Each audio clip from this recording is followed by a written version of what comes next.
Good afternoon, and welcome back to yet another Tell Me Something Good. This is my chance to allow my friends and all the people that I get the opportunity to interact with to jump on board and share something good. Certainly, we know that there's plenty of negative out there. We don't need anybody else shooting the negative to us. So I am excited to have my friend Terry Kirby. You may know him as a Miami Dolphin, as an Oakland Raider.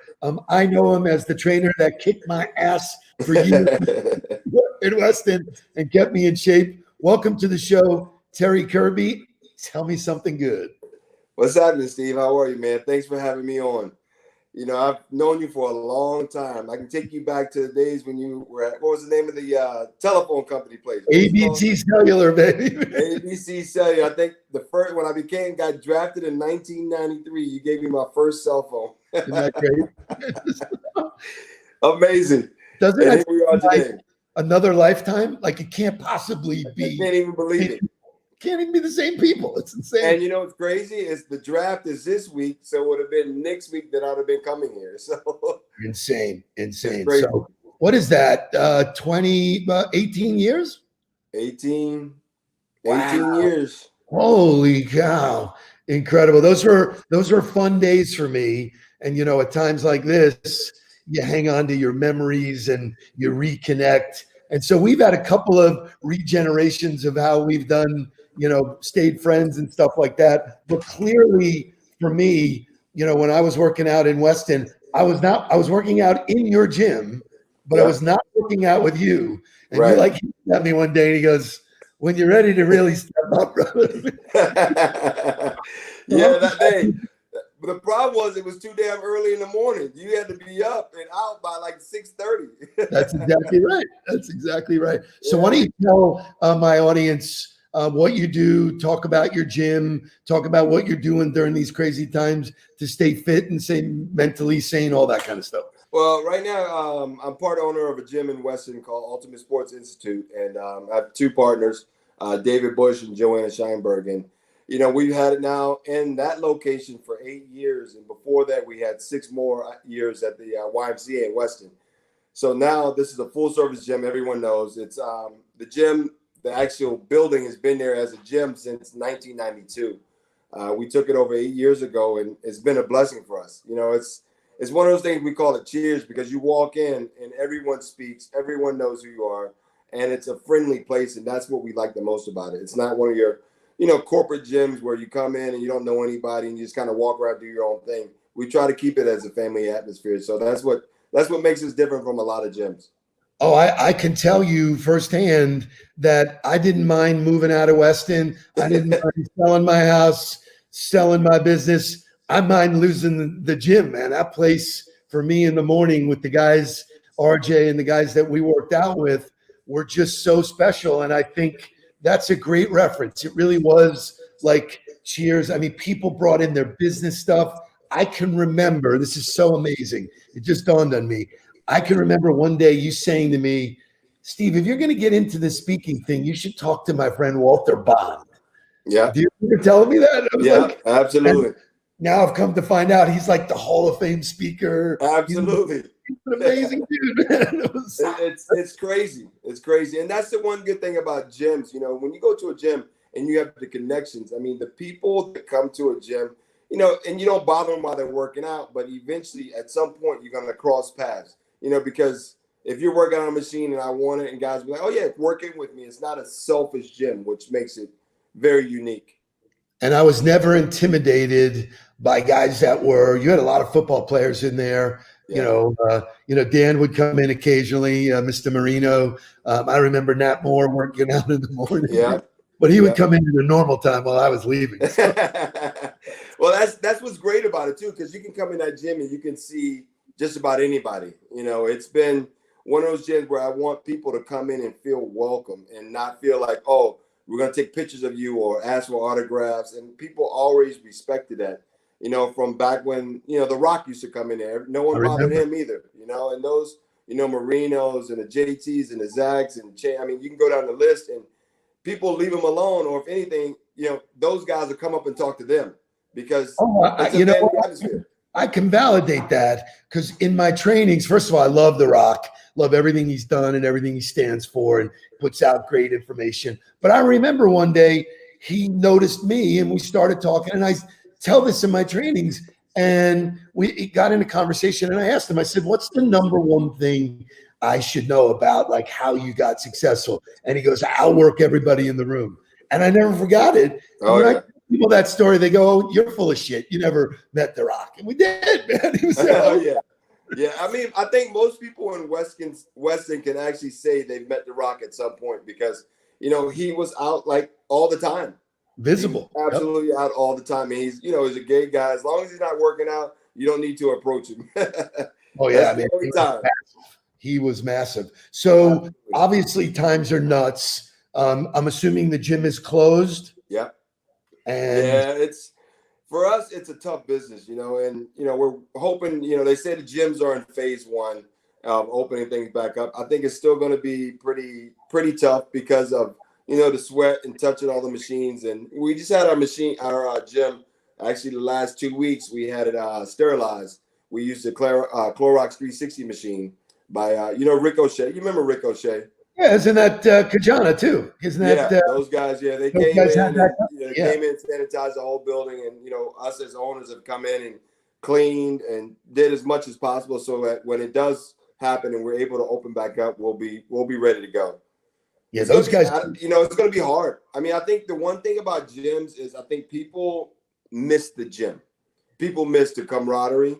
People miss the fact that, you know, they still got to be healthy because if you're healthy, it's easy for your body to fight off these viruses. And, you know, now I think people are just going to they got to do stuff that they should have been doing that they didn't do before. You know, washing your hands, you know, bringing a towel to the gym, you know, wiping up your sweat, just doing stuff to make sure that the place is sanitized. And, you know, as a gym owner, we're going to have to keep an eye on that stuff.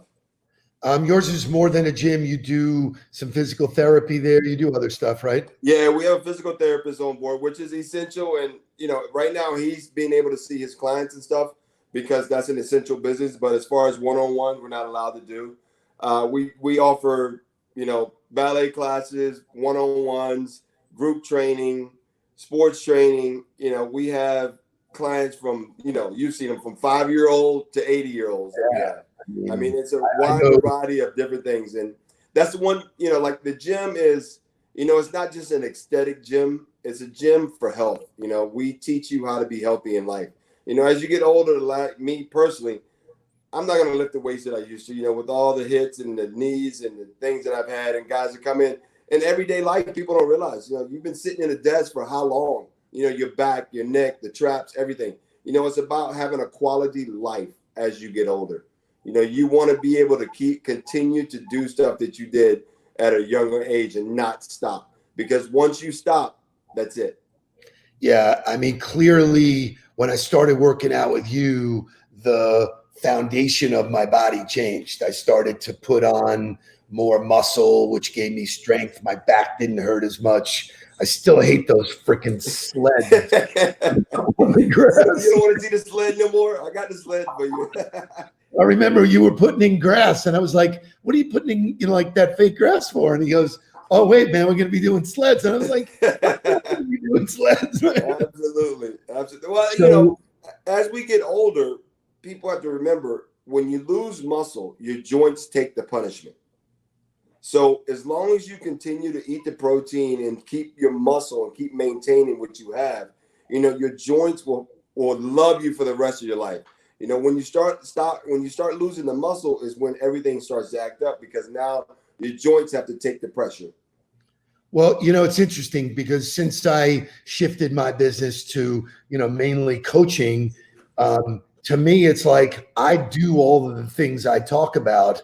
I know you did the same. I remember you would cook your meals ahead of time. I remember you showing me, "Hey, here's my meal prep for the week." Are you still doing that? Yeah. Right now, more so because right now you're in the house because it's easy to eat junk food now. Oh my God. It's so easy. And you know, you got to be able to get out and walk. You got to be able to get out and ride the bike. You got to be active because it's so easy to sit in the house and do nothing. And you know, me, I have a 15-year-old son, so I'm able to get outside and run with him and, continue training him and just keeping him active so he can be ready for the season next year. So, Who's he playing for? St. Thomas. Oh, nice. Yeah, it'd be a 10th grade next year. Good for him. Yeah. Is he any good? We'll see. Hey, like my dad, it's in there. It's up to him to bring it out. So why don't you share with my audience where you went to school and where your NFL journey took you? Because I think it's you played on some great teams. You played with some great guys, including obviously yourself. But why don't you share that? I started my career at University of Virginia, where I played football and basketball, and I graduated 3.5 years from a great school. Virginia. I'm born and raised in Virginia, so I stayed at home. And then got drafted by Miami, played here for 3 years under Coach Shula. And then when Jimmy Johnson took over the team here, he actually traded me to San Francisco, where I got to play under George Seifert, which was another great Hall of Fame coach. And from there, went to Cleveland for 1 year, and then I went to Oakland for 4. So I got a 10-year career in, and let me tell you, I played with some great guys from, Dan Marino's to Steve Young's to, the Jerry Rices, the Tim Browns, the Rich Gannons, I can go down the list of, great players, not just football players, but great human beings. I've learned a lot from those guys. And I got a lot of the real true Hall of Famers at the tail end of their career, which was really good. Like LT, I got to play against him. The Marinos I got to play with, for 3 years. Jerry Rice I got to play with for 3 years in San Francisco and then 3 years in Oakland, So it was a journey for me, and it was a blessing. To be able to play a game that you love, there's nothing better. And the hardest thing about playing football was having to give it up. Which at some point, that's one of the biggest challenges. I think that's the part that people forget about football players. We've been playing, I've been playing the game of football since I was 9 years old. And then, I stopped, we had to retire at 32 because I ended up breaking my leg. You've done something for so long, and all of a sudden you're never going to be able to do it again. And people don't know what that's like. People have no idea what that's like. Oh, you've lived and breathed this game for so long, and you've given it your life. Think about it. I've given this game over half my life. Body and mind and everything. Everything. And for you not to have it again and not to have it at that capacity, it's tough. And, you go through those depression states, and, people outside of football don't understand that. They're like, oh, they made this amount of money, they've done this and they've done that. Why they should be happy? Listen, it's a whole different animal that you have to deal with. And for those, all those years, you don't have any idea what you want to do. Right, exactly. You have no idea. Because Mark coached for 10 years. Obviously he didn't play, but he coached, at some big schools. He decided to leave. And the one big thing that he told me when he left was that he really didn't have any idea how to schedule his day. He said, exactly. We spoke to Bernie Kosar yesterday, and it was the same thing. Yeah. They connected on that point. He said, listen, I knew when I had time to go to the bathroom. I knew everything was on the bus, in the film room, in the, everything, same thing. I used to hang out with Junior. It was the same thing. The minute they took football away, his whole schedule went away. Absolutely. And that transition for Mark, I watched it happen. He really struggled saying that. all of a sudden, my day is mine. That's the good news. The bad news is the day is mine. I don't know what to do. You used to having a horn telling you to go here, a horn to tell you to go there. You've lived we lived a structured life for so long that, your body, even now my body's still, when it comes like July and August and football season starts, your body still gets tight and just, it knows, for so long. It's been doing it forever. So Incredible. Your body it's just how you're trained. And it's hard. It's very hard. And it's scary because some guys can't come out of that. And that's the scary part about, what's happening to football players as they retire. Yeah. Obviously that's an issue. I mean, back in the day, pre 9/11, when I used to be able to be on the field, the thought of coming through the tunnel was so empowering to me, and I only got to do it. You Yeah, know, it's it's nothing pretty like it. special. So imagine right now the crisis we're going through. Imagine having to be able to play a game, which may happen with no fans. Can't even imagine it. I can't fathom it. I mean, it was this past year, I got to go to a Gator game where Jake is coaching, and they allowed me to come out of the locker room against Auburn. And so the team went out, and me and my grandson followed the team out. And I got to tell you, I almost fell to my knees. I didn't know whether to cry or laugh, or it was so overwhelming. The Absolutely, noise, the power, the everything. agitation. And then to imagine playing a game without that would almost be like I saw that wrestling got approved that you could do without a crowd. Yeah. Like, what's the point? Well, I mean, that's wrestling. That's wrestling, right? It's Exactly. wrestling. You know what I mean? It's like watching a So, movie. are you still involved with Virginia at all? Do you do any? Yeah, I still go back. I go back there at least probably 2 to 3 games, and then my family still lives in Virginia, so Nice. I'm involved there a lot. I'm involved here I'm on the board for the Dolphins alumni, so I do a lot of stuff with them. We've been having a lot of meetings on Zoom and keeping everybody up on the new CBA and all that stuff. So every Saturday we've been doing a happy hour, which is great. Oh, awesome. Yeah, so we've as a team, it's been awesome because we've had like up to 50 guys on last Saturday. And we go over a little bit, then after that we have a little happy hour. Everybody does a little cheers, so which is awesome. People are loving it. You have from Dick Anderson to the judge. Oh yeah, I mean you have everyone on it. Duper, Clayton, you can name it. We're all on our screen like this, and it's been great because it's keeping up with the guys and letting them know that we're thinking about them. So that's clearly something good because I know you never got that kind of attendance before. No. I mean, to get that many guys together, logistically it was hard, and then emotionally, just people have different things going on. So, well, you know what? What's kind of crazy is the Dolphins and Nat Moore, man. Let me tell you, he does an unbelievable job here with the alumni. I mean, we do a lot of functions, and we're pretty strong every event. Every event that goes on here, we support each other, and I think that's because most of the guys still live here. nice.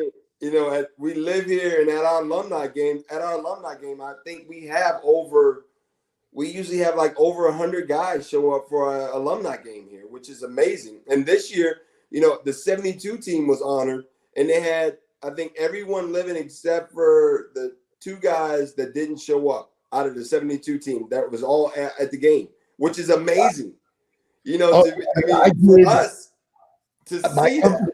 My company On the Ball did the 30th anniversary for the perfect team. Right. We did it at the Diplomat. We had everybody there with the exception of Jake Scott, who didn't participate. And now I hear he's back in the fold. Yes. Unbelievable. Let me tell you, it's amazing. And I think, I commend the Dolphins and Stephen Ross and those guys. Let me tell you, and Tom Garfinkel, they do a wonderful job keeping everybody involved. Even now in this time of crisis, they're keeping everybody busy. And Stephen Ross, he hadn't fired, he hadn't let anyone go at the stadium. He's keeping everybody furloughed, and he's taking care of everyone still, even the workers at the stadium. I mean, to have an owner, stick by his employees like that, it's amazing. That's going to win a lot of goodwill. And when we get back to normal, I mean, I've done some stuff with the organization. Tom Garfinkel is a class human being. We know Absolutely. that. So count on me for whatever you need during this time. This was great catching up. I really, truly miss Weston for that reason alone. But I'm here. If you want me to jump in and steer one of those Zoom meetings, I'm my own cocktail, man. Oh, anytime. Be good, brother. Hey. Love you, man. You're the best. Take care. Take care. Bye.